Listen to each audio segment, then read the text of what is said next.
welcome to my channel. I'm Tiffany, a retired librarian turned homeschool mom. And in this video, we're going to be continuing with our Frozen theme of December. And we're going to be looking at a series of short stories. So this is All Is Found, a Frozen anthology. So it's a series, again, it's a series of short stories written by different people. The first one is Anna of Arendelle and the Silver Skates. This one tells kind of an interesting story. So this is back when the castle is still kind of, to an extent, locked up. Though it kind of goes over different things because Anna's interacting with other children. Mind you, she's decently young in this stage. So, and Elsa, she's still trying to get Elsa to play with her. And she wants to go ice skating. And Elsa goes through their mother's trunk and finds ice skates, and kind of she eventually gets Anna the ice skates, and Anna's out playing, and you also see her go out with her mother. She's still pretty young. I'm guessing she's not a teenager yet. So this is maybe a couple of years after the incident that has her locking herself up. So it's kind of an interesting tale of how it shows how she still loves her sister and wants to protect Anna, and she feels bad about not being able to be with her anymore because she's terrified she's going to hurt her sister. The next one jumps all the way forward to after Frozen 2, and it's kind of a silly tale. It's engaging Anna and Kristoff, and it's how they're trying to plan Anna and Kristoff's engagement party without letting them know.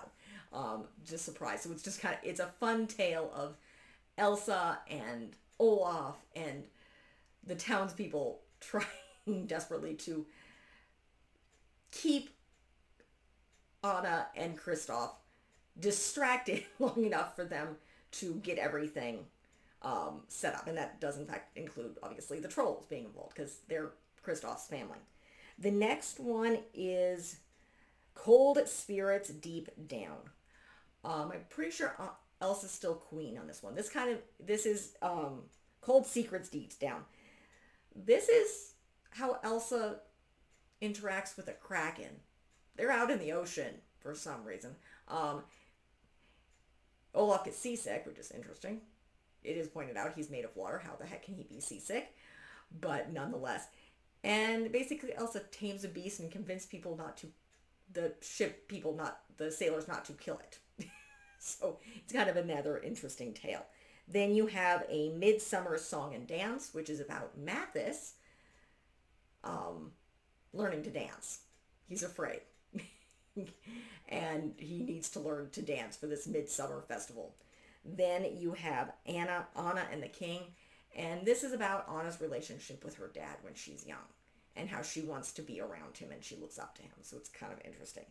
Then you have Wandering Orkin and the Not So Haggy Day, which is just kind of about him having a bad day and interacting with a variety of different people. Then you have Elsa and the Frost Monster, which is about her interactions with the giant, I can't remember what Olaf calls him, the giant frost monster she creates and then abandons, and how he's mad and he's throwing like ice balls down into Arendelle. She has to go deal with it. Then you have The Call of the Cuckoo, which is actually very interesting. So this is a Northumbrian tale about, and it definitely touches on tales that I've heard almost of Ireland, where a young man falls in love with a girl of the other world, and he ends up leaving everything behind for her. And at the end of the tale, the storyteller finishes the tale, and a young girl says, it's like, how could you give up your family and everything just for love? And the ass like, would you ever do that? She's like, no. And he's like, one day you might do it. And it's I do know. Obviously the girl's mother, who gives up everything, not to save her future husband. And then the second to last tale is the next right things, which has to do with Anna as queen trying to do everything and be everywhere. And Elsa eventually shows up and she's like, and Anna's like, how the heck do you do this? How can I be at this meeting doing this, at this birthday party? How do you do it? She's like, you need to get help. That's how you do it. You delegate. So it's Anna trying to do everything before Elsa shows up and says, I know it's hard, but you need to have other people help you with everything. And then the last one is Coronation Day. And this is kind of an odd tale, and dark for that matter. So in this one, she's in Ottohun and she's asleep. And she's supposed to be there, I think, for Anna's coronation. And she doesn't show up. So Anna is terrified. She's like, she would not do this. So they head toward Ottohun.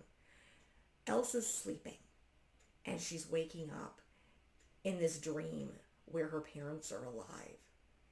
And she has a relationship with Elsa. And it was as if she never blocked her powers in the first place.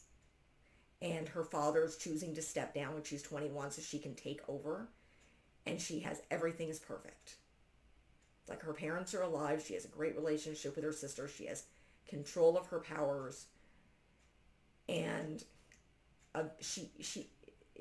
there's something in the back of her mind that keeps telling her that this doesn't sound right. And eventually she hears Anna, the real Anna, yelling her voice. And eventually she leaves.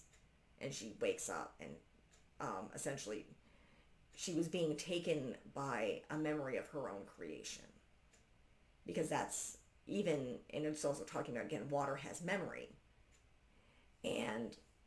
But you can also create memories. So it's an interesting kind of dark tale. And how Elsa has to choose. She could essentially, I don't know if she would die or something and stay in this perfect world where her parents are alive and she's queen. But she chooses real life where her sister is in fact queen. And she's happy about that. And but that's real life. So it's an interesting set of tales. So if you like what you see, be sure to like and subscribe. I have a 6-year-old who needs me. So we will continue these more Frozen for the rest of December, and I will see you next time. Thank you.